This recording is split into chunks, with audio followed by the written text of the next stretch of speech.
All right, folks, welcome back for another episode of Core Living. And tonight I got my West Coast brother Jer, on the channel. He's going to join us tonight. And tonight we're going to talk about teachers. Not only will you have teachers in your life, but you will also be a teacher in your life. Whether you choose to do that, if you're intentional about it or not, I think it's inevitable. So there are many things we could talk about when it comes to teachers, but I thought maybe a good place to start would be go back into our past and talk about teachers, our school teachers. So Jer, welcome. I'll let you start it off. Can you remember a teacher, whether it was in public school or high school, that maybe left an impression on you, that helped guide you down the road? I don't know what this says about my education. I can only think of one, and that was a gym teacher I had, Mr. Fawcett. Mr. Fawcett. And did you ever have Mr. Fawcett? I don't think I ever had Mr. Fawcett. No, I didn't. Yeah, he's every other teacher seemed forgettable, but Mr. Fawcett, I don't know. I kind of admired him. I kind of admired the way he could see through the bullshit of life, and I think I always remember not. What I gleaned from him was to not be oversold on the promises of life. And that isn't to say be cynical and doubtful about and don't believe in your dreams. That's not what I mean. I mean, think clearly. Just look at things. Look into things more. And I'm struggling to find. Did he have a style? Did he have like a style about him? Like, yeah, he was harsh. He's nothing like that militant, disciplinary figure. Well, the older I get, the more I think part of it was a really dry, sarcastic humor. Yeah. At the time, I took everything personal, so I just thought he probably didn't like me. But I mean, I also always remembered he the best way to say it is he could cut through the bullshit. He knew. He was like a parent that knows their child, right? Like, don't lie to me. I've been there before. Like, you're a slacker. You're a bum. You're a chump. Don't come to me with these crap excuses. Just be who you are. Be better. And, better. Just be. Can you please be a little bit better than what you actually are? Yeah. Yeah. To be honest, I really struggle trying to think of a teacher in any of my schooling that I thought like took me under their wing or tried to impart some wisdom at any special time. Maybe I was forgettable. I don't know. Well, Mr. Fawcett's the only one I thought was. I just thought he was uniquely crotchety and kind of entertaining at the same time. Yeah. Maybe because of it. Well, being in the French immersion program, you know how many Gagnons there were. Yep. But one teacher that definitely left an impression on me. I don't know. I'm sure you had her. Do you remember Madame Gagnon, who used to teach in high school at Aurora High School? She taught geography and history. Oh, yeah, the one that wore the big boots. The big boots. The hooker boots. Yeah, the hooker boots. Absolutely. The one that all the senior boys hung around. Oh, jeez. Oh, God. But anyway, the thing that was kind of unique. But yeah, she left an impression on me, too. Yeah. I thought we were going in a direction of, mentorship and guidance through life.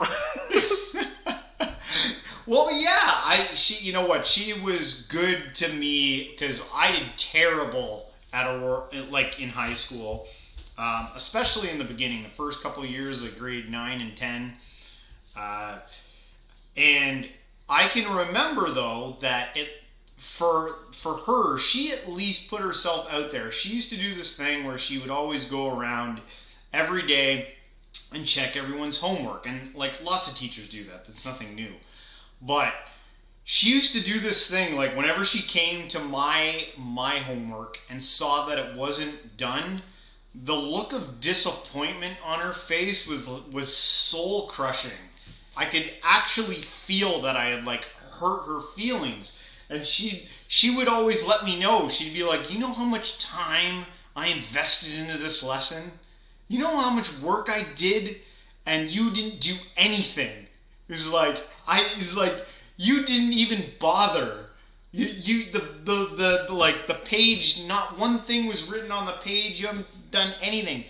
But she also, not only did she guilt me, but she also let me know that she cared. She would say, like, you're smart and you can actually do something in this class. Like, just, give it some effort.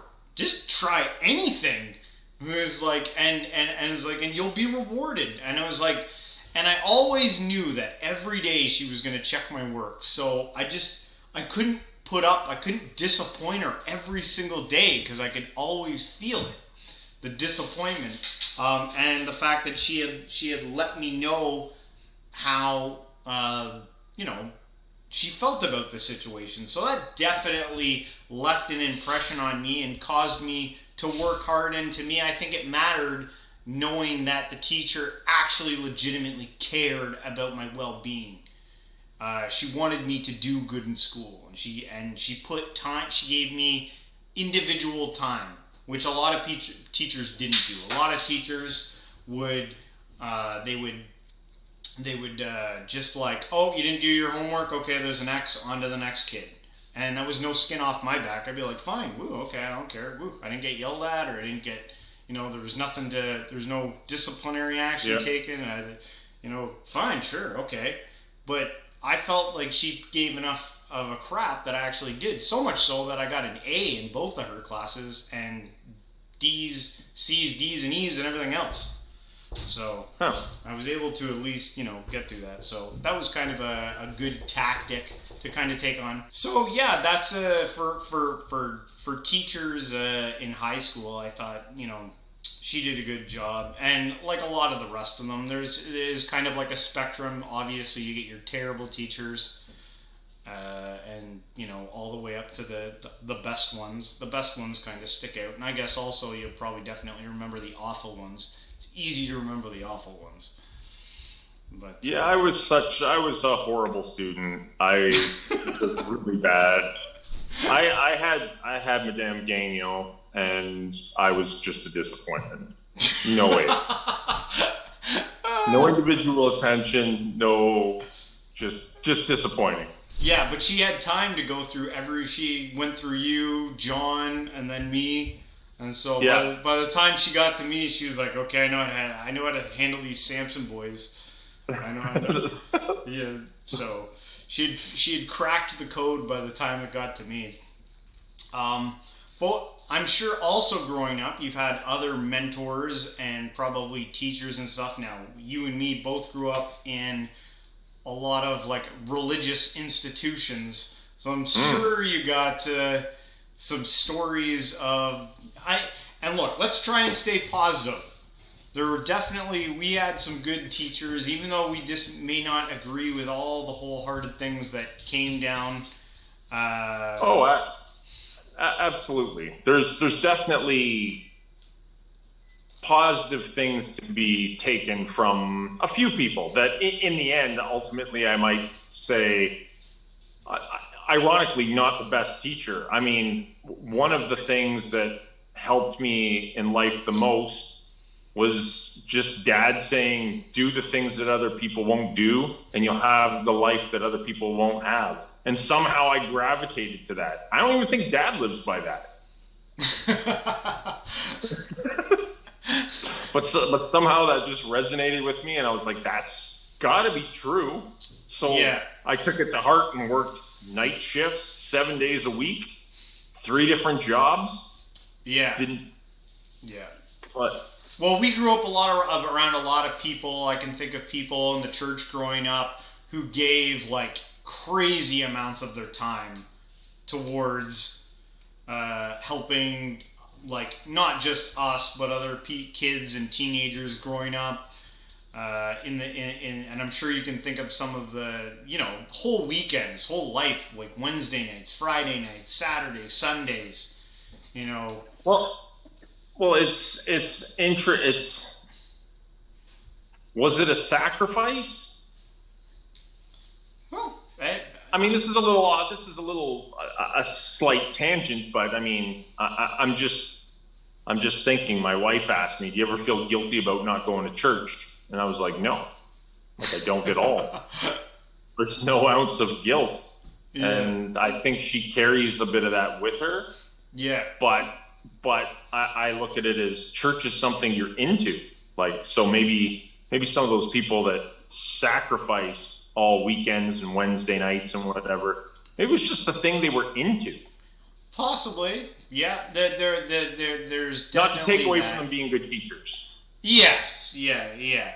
And well, when you take on roles like that, like a role of like sacrifice, like I know a lot of volunteer work ends up becoming, like raking people's leaves and shoveling driveways and stuff like that. And that to me seems to be a good example of, like, I'm sure they weren't jacked and stoked about, leading a bunch of kids to go do that, take on that work, and then help out themselves with that on the weekend. Maybe a part of it is, you're excited to be a part of a community and part of a church, but I think there's definitely some good characteristics to take hold of there, and volunteerism and stuff like that. Now, there were also, when it comes to teachers, spiritual teachers. Now we got some goodies in that. When it came to pastors in a church, I think the church that we grew up, we actually had some pretty decent pastors. Pretty good teachers. I think. What do you think is some good characteristics to have in being a good teacher? Like, what is it? Oh. What matters? I think a good one, it would obviously be like practice what you preach, for sure. Yeah, it's tough because it's almost like teaching's a gift. Like, now, if you don't possess the gift, you can develop the skill of it, and become decent. But it's like playing an instrument. Somebody who's got musical talent and has honed the skill versus somebody who was blessed with less talent and honed the skill versus somebody who had no talent and knows the theory and has practiced. There's a difference. Yeah. And I think a big component of being a good teacher is having interpersonal skills. It's not about, I don't think it necessarily comes down to a set of, you've got to be assertive here and empathetic here. It's not following a rule book. It's being able to it's having a grasp of the subject matter that you're teaching, like having an understanding of it, but it's also having that human connection that not everybody has not everybody's suited towards interpersonal relationships on a daily basis or with large groups. So do you think extroversion would be definitely working in your favor towards that type of a thing? Maybe, but an ability to pick up on interpersonal struggles. Like, I don't recall very many good teachers, to be honest. Not that all the other teachers were bad. Just there was nobody that I felt that could get to me. Yeah. the people that could get to me seem to have that ability to empathize with the situation, to not just to be patient enough to see that the struggle here isn't necessarily even with the subject matter. There's something going on in the person, and having the patience to get there. Now, listen, I'm no expert, but for me, as a student, even in my grown adult life, I've always said I can put up with an asshole if they're like, you can learn like magic from them. If they're just like so competent, so established, they're like just mystifyingly brilliant at what they do, I can put up with them being an asshole. Yeah. If you know that you're getting diamonds or gems from them, Yeah. But if you are average at best, and you better have some personal touch, or like, I'm not listening. I don't care. Yeah. Who are you?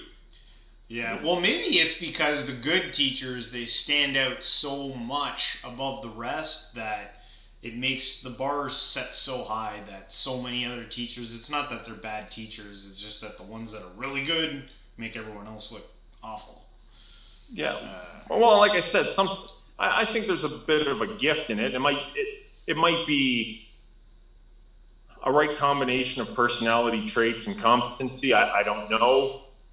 Well, connecting with your audience, they're like, and like an emotional connection somehow. If you can get into someone's soul, and well, it's not even about getting in. Like, I don't like technique, right?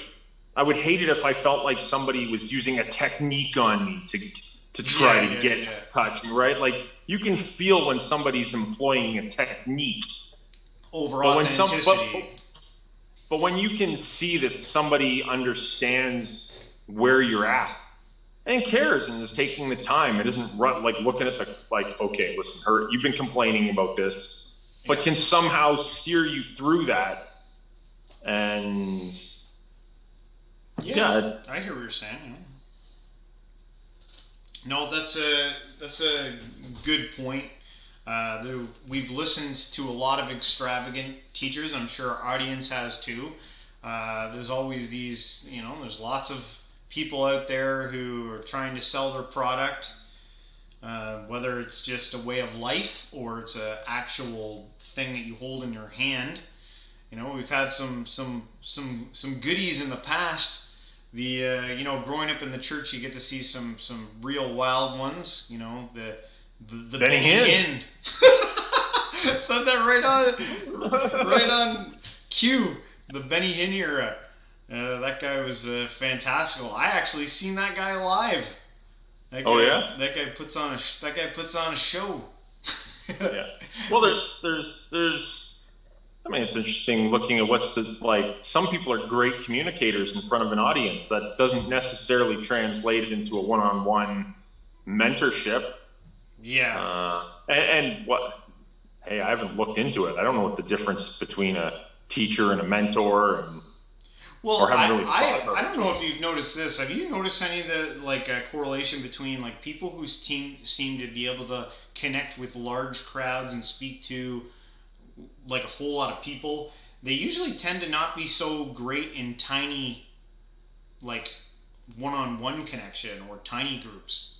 Oh yeah, I'm saying this because this is how I view myself. Lots of people are petrified to speak in front of a group. It doesn't really bother me to speak. It doesn't matter the size of the group. I don't do it a lot, but I mean, on occasion I've had to, and it never really phases me. And I know it, even my bosses panic at it, and it never really phases me to address a larger group of people. And I suspect it's the introvert in me, because when you're speaking in front of a group, there's sort of an anonymity to it. You don't necessarily have to be who you are. You're almost playing a role. Yeah. And so maybe it's a different, it can overlap, I suppose, but you don't necessarily have to care Yeah. to communicate an idea Yeah. to a large group. But when it becomes more intimate, you have to play with the feedback. Like in a group, nobody. Like I'm thinking big auditoriums. There's no and stuff. large applause on everything, or like. Yeah, or I mean, if you suck, you'll get booed off stage and whatever. Like so. But in a small group, people can ask questions. Yeah. Oh, yeah. And then it's easy to just, I guess, keep rolling in a larger scenario, and people go like, "What? What did that guy just say? Did wait, yeah, wait." And then people who get it might go, "Awesome, that was fantastic," and then that just comes across as positive. Yeah. And then, but in a small group, the second one person's like, "I don't understand," and then you explain it again, and they still don't understand. Like, unless you've got the patience and the understanding and know how to break it down into its smallest bits, smallest digestible bits. I would like to say that a good sign of a good teacher would be that this would be like a well-educated, versed human being, that they're, intellectually honest and all these things, but I don't think you necessarily have, like, you can teach bullshit to tons of people too at the same time. That's true. And get large audiences. If you feed the people what they want to hear. Oh yeah. But I guess that wouldn't necessarily make you a good teacher, and so what you deem to be good about a teacher might necessarily not make them the best teacher, maybe in your eyes, but it doesn't really matter how,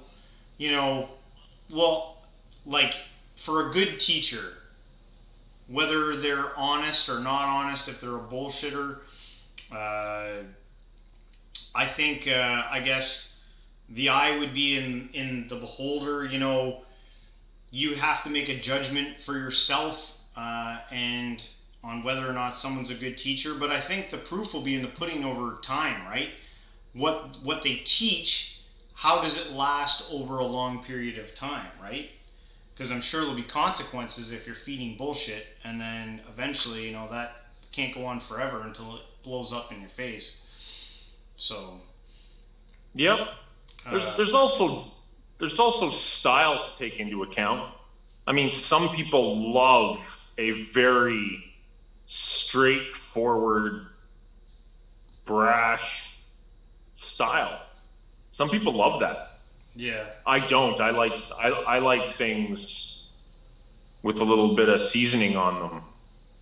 And yeah, well, you don't. Cut out again. You can, if you can stand in front of a camera and be like, "Hey, ho, yeah," like, I don't need that. A lot of people actually need that. Most of, like, you watch like YouTubes and videos and stuff like that out there. Everything's like quick, punch, in your face, going, and then. But I don't like those. I like short discourses or long discourses with calm, cool heads where people talk things out, and you have more time to, like, hear what the person's saying, engage things, and, like, pull it all together, right? Yep.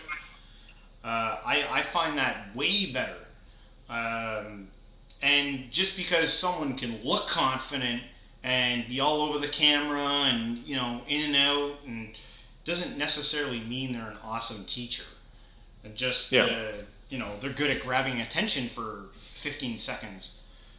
And I find, like, I find a lot of people who are selling candy as their message, that's the type of stuff you get from them, is like, quick, fast, to the point. You get charisma. Yeah, like, it's just that, but really they're just selling, but you know what, maybe that's too judgmental. I think maybe if you were really, maybe if you're trying to reach a bunch of people with an important message and you need to compact it and bring it in, maybe there's some good you could do with something like that. I just find with a lot of it, it's usually just like candy stuff, It's not. It's just it's about building money over really teaching anything deep and meaningful. But maybe I'm being too judgmental there. What about modern teachers? Who are some good, like, after high school, after now that you've been in life? Who have been some good teachers for you now? Trying to think. I'm lacking in teachers. Well, I remember you definitely liked Jordan Peterson when he came out. Oh, okay. If we're going, like, I'm thinking in terms of people I have access to. No, people anyone, who have anyone. helped me out. No, absolutely. I remember there's 2 times in my life where I've been awestruck by something. When I was in high school and I discovered basketball and I saw Michael Jordan, I couldn't believe that somebody was that good at something. And it shocked me. And I was just shocked. I was in awe. And disappointingly, and not like after his playing career was over and all the stories came out about how horrible of an individual he was to people, like how harsh. And I mean, I think it plays out. The NBA is a league where all the former superstars have jobs in commentary, calling game, like commentating on games at the live events, whether it's halftime shows. They're very involved in the culture. Yeah. And Michael Jordan is nowhere to be seen. And maybe that's by choice. I mean, he's owner of the Charlotte Hornets, but he's not really a voice that's out there, and you don't hear a lot of him, which is strange for the greatest player of all time. Yeah. Arguably. Yeah. But the second time was just stumbling across Jordan Peterson video on YouTube. Wasn't looking for him, hadn't heard anything about him, just sort of stumbled across it. And I just remember thinking, this guy speaks so clearly. Whatever he's saying it's like it's just instantaneously going from his mouth into my brain. Yeah. And that isn't to say maybe he hasn't said some things that I may agree with or may disagree with. I'm just saying his ability to communicate, to straight up say what he's thinking and means, and to have them understood on my end so clearly without, like, it baffles me when social justice warrior types, and this is the generalization. This isn't all people who I'm all for social justice. I'm all for it. But the types that seem to like to play the game of social justice warriors that just love to be upset and outraged. He might be like one of the most misunderstood intellectuals of his time. I don't like. I'm shocked when people say he said Jordan Peterson is transphobic. I'm just. He's never said, in fact, he's explicitly said the opposite. Yeah. And I don't understand how he can be, which is so baffling to me, because to me, he speaks so clearly. It's so easily understood. Yeah. He's, maybe he just rubs the I think the biggest beef against Jordan Peterson that people have is that he rubs so wrong the victim class, the people who like to be a victim class, when he's all about, like, taking responsibility for your life and getting your shit in order. I think people, like, those who thrive off of being a victim that's like repulsion to them. So he's so misunderstood underneath that, I think, umbrella of taking accountability for your own life and stop being a victim. Well, it's also like, think about it from a person's point of view. If you've been educated, taught, indoctrinated. I mean, you don't even know you're indoctrinated. Yeah. I mean, listen, you and I both grew up in the church. Yeah. The thing I've always said is, I don't know if I've said it to you. I said it to Justin, our brother, fellow Twitch streaming commentary on your choral living. The hardest thing you can do is try to unbelieve something. Oh yeah. Oh yeah. Try to unbelieve it. Yeah. It's easier to believe something new than it is to unbelieve something old. Yeah, well, yeah, like, and I'm talking about you've always held this to be true. It's always been true. The people that cared about you, everybody that's guided you in life has based their life on this is true. Yeah. It's so ingrained, try to make it untrue. Yeah. Now all of a sudden it's not just a matter of being shown evidence that it's not true. You've you everything about you. Yeah, it's part of your identity. It's part of your identity now. Yeah, exactly. It's part of who you've become. Now try to unbelieve that. Yeah. And it takes a while. Yeah. And the remnants live on. Yeah. Like, oh yeah, even like for some things that I've kind of feel like I've transcended in my life, I still feel like parts of my past are definitely like ingrained in my DNA. Like there are still parts of that I still feel towards certain belief systems and stuff like that are part of who I am. Not to get too far off track, I know Jordan Peterson has definitely been kind of like, he's been like an icon of the intellectual dark web. I think he's been a good help. There's others like him, like Sam Harris, the Ben Shapiro types. oh yeah. I like these guys are all interesting, fascinating characters that all have their take on life, and then there are even bigger guru like the gurus now. Like, did you ever watch that documentary Wild Wild Country on Osho? You gotta watch that. Gold. But a lot of people still, even though that was like a shit show, what happened with that Osho's ashram, Osho's teachings are worth listening to. Like, a lot of real down-to-earth people still listen to Osho. Because he was a very fascinating character. That's if you can stand his, like, the slowest slurred speech on planet Earth. Like, we all have to... He's so slow. You're just like, okay, get it out.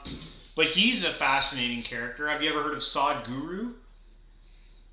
No. No, he's like a modern teacher. He talks.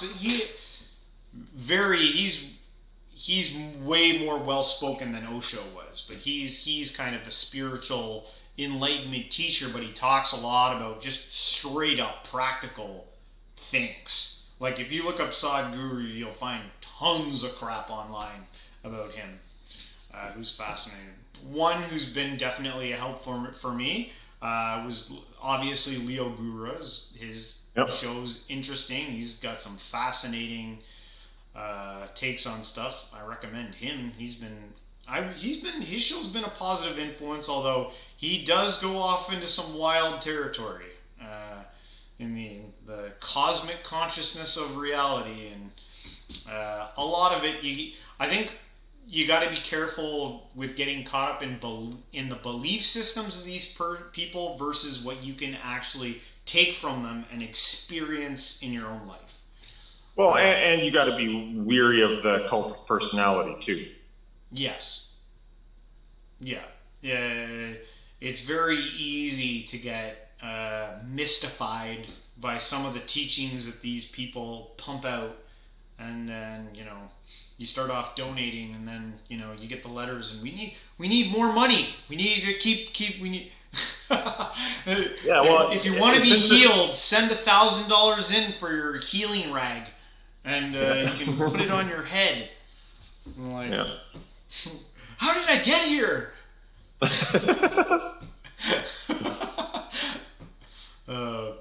Sorry, I cut you off. You look like you were about to say something. Oh, it might be a tangent, but it's funny when you were talking about members of the intellectual dark web. Yeah. I was thinking that Jordan Peterson, excuse me, always seemed COVID. Jordan Peterson always seemed to me like he actually cares about at the very least seeing that he cares deeply about the message, the people, that he sounds like he's trying to make the world a better place. Admittedly, since his hospitalization and his 2 years, he seems a little more. I don't know what the right word is. Crotchety would be too hard, but he doesn't seem as tender, like as I don't know what the right word is. I don't know. I never really saw Jordan Peterson as tender. I think one of the things that fascinated me the most about Jordan Peterson was his ability to. I think the thing that made him popular was that I think at one point he had to put his career on the line to stand up for what he believed in. And that's how I discovered him, was reading. I saw a video that said University of Toronto professor, something about losing his job, going before I can't remember all the stuff, but it was about him potentially losing his job at the University of Toronto. And it was his speech, and then which turned into the video that made him famous, where people were blaring the white noise, and he was saying, "Let them blare the white noise." Whether he's right or wrong, anyone who's willing to put their career on the line for something like that, or their livelihood, to me that seems admirable. That you would stick to your guns, and whether it's going to cost you financially or not, or who knows what he was. I think he was threatened to lose his tenureship. Now he doesn't even have to teach there. He's so rich because he was able to. Now they'd probably they'd love to have him back now, but too late. So, and I don't know. Was it U of T that he was teaching at? Was it? Yeah, I think it's the University of Toronto. Yeah. So, but what I was going to say is, think of what's the difference between Jordan Peterson and Ben Shapiro? To me, Ben Shapiro only attracts the people that think like him. Yeah, maybe. I think people are more apt to people who consider themselves strong see left people who lean more left as completely out of their mind, and it's more, you need to be on our side. Whereas I feel like Jordan Peterson says, hey, there's a message here. This is for everybody. Yeah. And then Ben people Shapiro, want to put people there's no doubt that Ben Shapiro is super smart and can articulate his thoughts. But I just view him as another one spewing what his audience wants to hear. Yeah. I mean, not that I even think he's necessarily wrong in a lot of things, but I don't think he's winning any converts. I don't think his message would ever get through to somebody who didn't think like him. Whereas I think Jordan Peterson's, the things that Jordan Peterson settles upon he seems to come at it this is a universal truth. Yeah. The better thing to do is to take responsibility for yourself and not just to become a victim and wallow in victimhood. Whereas Ben Shapiro is more harsh and less compassionate. Yeah, he lacks empathy big time. It's more about that's probably my biggest beef with Ben Shapiro. I don't know. Have you ever heard of Russell Brand? He was he's an interesting character. He's kind of taken on that guru goal or archetype, but he's he's funny because he's you're finding more of these people now that it's almost like they're it's like a blend of conservatism and liberalism. It's they're not, you can't really put them in one camp. Well, it's because life isn't one camp. Yeah. It's. I think you're just given one of two options. Pick one. Pick a side. Yeah. That's for people who can't see through any nuance. Like I'm all for personal responsibility, but there are people who have it rough in this world that need some compassion, need a helping hand. The system's great if you're strong, but what if you're weak? Yeah. And through no fault of your own. What if you're disabled? Yeah. Well, I think the extremism then from like all this, like I know we're probably getting off subject here, but it seems like a lot of the extremism probably comes from someone being victim on either side of that, fence on the farthest end of the spectrum. And so they spend the rest of their life revolting against the other side that hurt them so bad. I find a lot of that extremism probably comes from that. But I don't know. It could be that, or it could just be that two choices really eases the burden of thought. And if one encompasses a whole bullet point by bullet point thing you have to believe, and you never have to think about it, that's easy. I'm conservative. Yeah. Gun toting. Low taxes. Small government. That's the whole thing about not knowing, right? When you know, you don't have to think about anything. And if you're on the left, guns kill people, and capitalism's bad, and right wing's the devil, and I hear you don't think that maybe, hey, the hardworking people. Hey, listen, I'm sure there's I know there's corrupt people in this world who are strong and would take advantage and exploit everybody. There's also people who take their position of power very seriously. I'm always, my wife works for Costco, and I'm always inspired by Jim Sinegal, who's the majority shareholder owner. Yeah. Costco's a great place if you had no education. Just basic high school. What a great place to work, where you can make you start off low, but you can work your way up, make a decent living wage at a job that doesn't necessarily require crazy amount of thinking power. Yeah. Great benefits, bonuses twice a year. If anything, the rules always sort of I know how much time my wife gets off. It's 5 weeks of holidays, 7 sick days, 3 flex days. There's so much, I hate to use the word leniency, but there's their hours aren't all through, Costco could be open 24 hours if they wanted. Yeah. They could open way earlier than 10 in the morning. Yeah. They could stay later than 8 at night or whatever it is they close.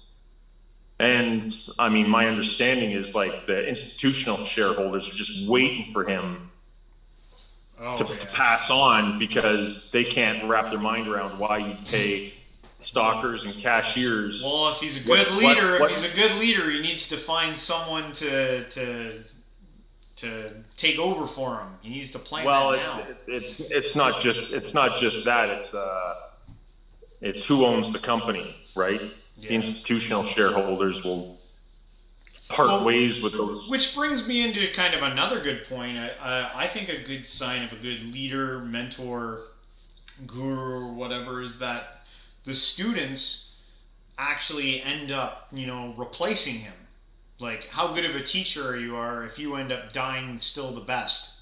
I think the whole idea of being a teacher is that the students become wiser and better than what the actual teacher was. What do you have to think about that? Yeah. No, there's something to be said. I mean, that also falls in the truth of those who can't teach, right? So, of course, the students will be better. Or some of the students will be better. Yeah. Because some people have some hard shoes to fill, that's for sure. Yeah, well, you could pick almost any field, and somebody probably can't make a living in that field, but can pass on the knowledge and direct aspiring minds that might be able to. Yeah. Right. I don't think it's necessarily true that the student's better than the teacher.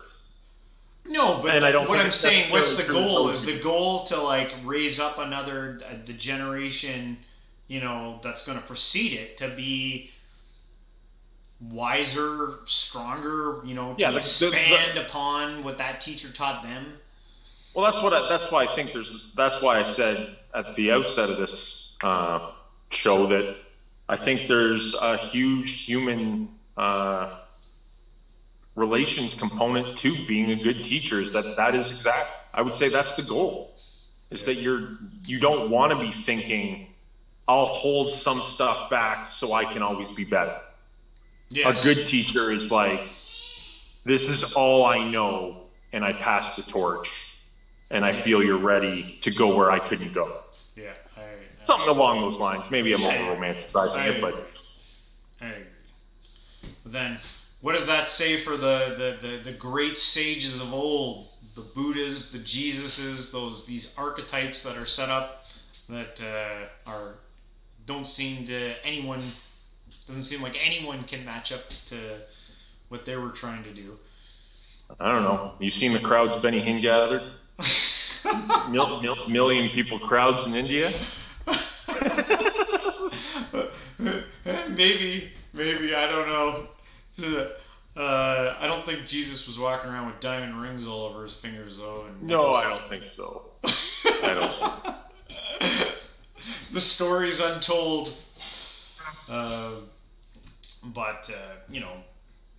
Maybe those were just... but, people have done similar things. People have fasted 40 days and 40 nights and gone longer. There are humans that have done that. I'm sure there's people who have gone through some of the same things that Buddha went through, or Muhammad, living in deserts and caves and doing all the stuff that these guys did and giving up everything and living the most impoverished, self-sacrificing lives they possibly could. Mother Teresa was an interesting character. Oh yeah, no, absolutely. So maybe I guess there are others that have stepped in. But not necessarily like that is a path that like everyone should be doing either, though. Like it's not like Jesus did this, so we should all do it exactly the same way Jesus did it.